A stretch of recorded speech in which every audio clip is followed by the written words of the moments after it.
All right, this is for Unit 2. We're looking at the first pre-video, which covers sections 2.6, 2.7, and 2.8. This will be our lesson on Tuesday of this week. So the first section, 2.6, we're just going to touch on just a tiny bit. What does it mean when someone asks you for a higher order derivative? Remember, f prime was what we learned about in the first unit, and that it was called the first derivative of f. The derivative of f prime would be called the second derivative, and we denote that to someone so that they know what we're talking by f with 2 primes. Sometimes that's read as f double prime. And then you could take a derivative of the second derivative, and we would call that the third derivative, and that would be f triple prime. So these are just notations. The ones we use the most, obviously, are the f prime and y prime. But we will be talking about a little bit in this unit, dy dx. And you can also talk about d dx of f of x. This one won't be as common to us, d subscript x of y. But these are just notations so that you can see. Now, once they do 3 primes, that's what those apostrophe kind of things are.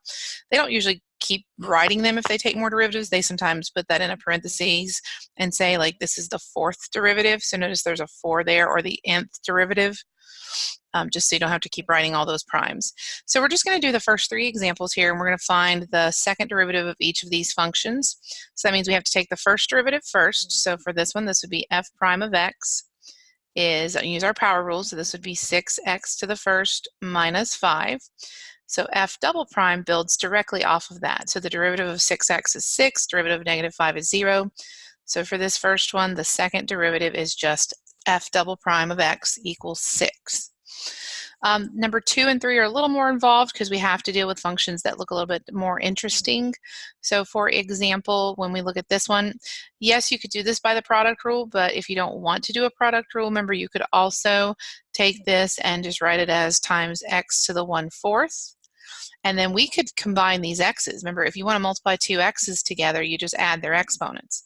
So that would be 4/4 plus 1/4, so this would be x to the 5/4. So I haven't taken a derivative yet, but that's just if I wanted to avoid using the product rule.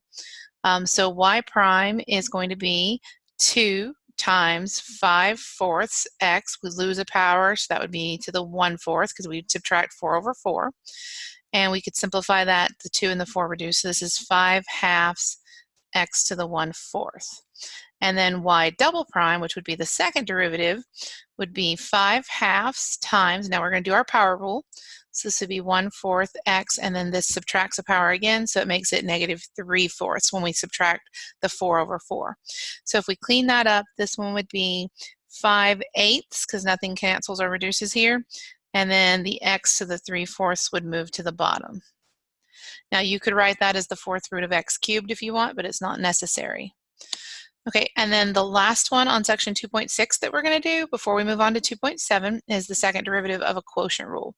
Now, unfortunately, with the one I've picked, you can't do this with a shortcut. You have to use the quotient rule. It doesn't just have a singular number on top, and it also doesn't have a just single term on the bottom, so we have to do it by our quotient rule. Another option would be to make it a product rule, but that's not going to be any cleaner usually. So the top function here, we're going to call this one h of x, and the bottom function, or actually no, I'll call this one f of x, because they already named the function g of x. So we're going to call our bottom function h of x. So f of x equals 1 minus 2x. H of x equals x plus 4. Derivative of 1 minus 2x would be negative 2. Derivative of x plus 4 would just be 1. So that's my f prime and my h prime. And then my quotient rule says that g prime of x would equal the first diagonal, which is f prime times h of x. So that'd be negative 2 times x plus 4 minus the second diagonal that we've set up here, which is 1 times 1 minus 2x, all over the bottom squared, which is x plus 4 squared. And then we would distribute our top, so that's negative 2x minus 8 minus 1 plus 2x, all over x plus 4 squared.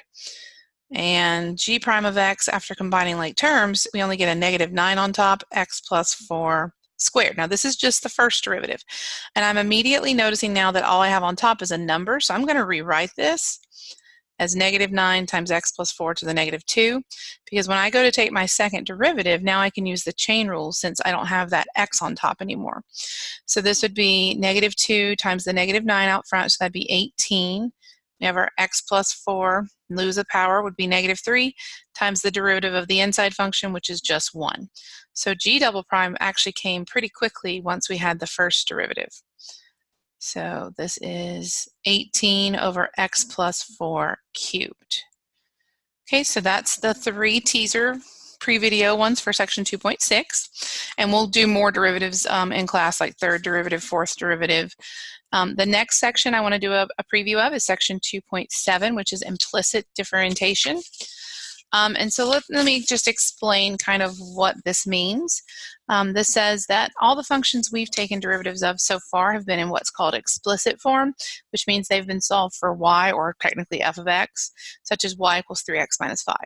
Sometimes you'll want to take a derivative of something that is not solved for y, and sometimes you can get it in the y equals form yourself and do it like normal, and sometimes you won't be able to do that very easily, and it would be very difficult or impossible, and so you're going to do something called implicit differentiation. So this notation is very important for this specific section. dy dx, we're going to talk about how that is going to help us with a chain rule that's going to come up when we do these implicit derivatives. But that is another name for y prime. So dy dx is the derivative of y with respect to x, where we're treating y as a function of x, essentially. And so that is y prime. Now, for this specific one, since this is in the, I don't need implicit yet, I could actually solve this one by getting y by itself. First thing I would do is divide the x squared over, and then I would take that up and make it x to the negative 2. And then I'm going to say that dy dx, which is the same thing as writing y prime, is the derivative of this, which is with respect to x, so that's good. So that would be negative 2x to the negative 3. So dy dx, or y prime, remember is another name for it, is negative 2 over x to the third. So this one, if we can solve for y, we can take the derivative exactly as we used to. We're just using a different notation for y prime. It tells us a little bit more about what the respect of the variable was. Now, sometimes your formula will not be able to be put into explicit form. So for example, this one, x squared minus 2y to the third plus xy equals 5. There's all different kinds of powers of y that are connected to things. You're not going to be able to solve this for y. So we use something called implicit differentiation. So when we differentiate, we're always doing so with respect to x, unless they tell us otherwise, which in the next section, 2.8, we do it with respect to time instead of with respect to x. But for these function ones, we're just doing it with respect to x. This means that if you encounter a piece of the function that has just an x in it, you do your derivative just like normal, just like up above. But if you have a term that has a y in it, you have to apply the chain rule of dy dx. So our chain will be dy dx for these. And that is because the y function that we're kind of treating as a, it's like doing the ones we did where you have guts inside. If your guts inside is another function, when you pull this to the front, this would be 4y to the third times the derivative of the guts with respect to x. So that's the chain that we're going to be putting on. So that's the chain, dy dx. And that's only when we encounter the variables that we're not doing our derivative with respect to. So I'm just going to show you how to do this real quick. It's not too bad. And then we're going to move on to the last section of this video, which will be 2.8. So this says differentiate each expression with respect to x. So see, they were very specific to us. If they don't say it that way, they'll say find dy dx, which means you're doing it with respect to x. So this one is already just x's, so it's really simple. It's just exactly what you expect it to be. So dy dx is 6x, okay? And we don't even have to technically write this for these because they didn't write y equals. They didn't write it as an equation. So what about this next one? Actually, let me move down to this. This is a y, so this is not going to make sense with respect to x because y is a function essentially with guts that we have x's inside of it. We just don't know what they look like. And we're going to have to chain on this because we're going to treat it as if the y is not the part we're actually taking the derivative of. So it's just like having a parentheses here. That's what we're thinking of that y as. So this would be 4 times 3 is 12, and that would be y to the second, because I don't know what this function really looks like because it's not the x that we normally would see. We're going to say whatever that is, we're going to chain on its derivative. So dy dx. And then let's look at number 3. This has two terms. We have an x plus a 3y, and since it's a plus between them, we can take the derivatives separately. The first derivative would be 1. The second derivative would be 3, but because that's a y and not an x, we have to tag along the dy dx. So essentially the gist is, if your variable doesn't match what you're doing with respect to, you have to chain on that variable with respect to the correct variable. And then the last one right here, before we do this very last one on the page, this one's a little trickier because this has us doing a product rule. And the reason for that is these are connected by a times here. So I'm going to make a list. My first function is going to be x. My second function is going to be y squared. So this is just like making our little chart. Derivative of x is 1. Derivative of this would be 2y dy dx, because it is the wrong variable with our respect. So then when we do our product rule, we have 1 times y squared plus this times this, so x times 2y dy dx. And if we want, we could write this a little neater. We could just say this is y squared plus 2xy dy dx. Now, the whole purpose of this is that we should be able to solve for dy dx if we were given an equation.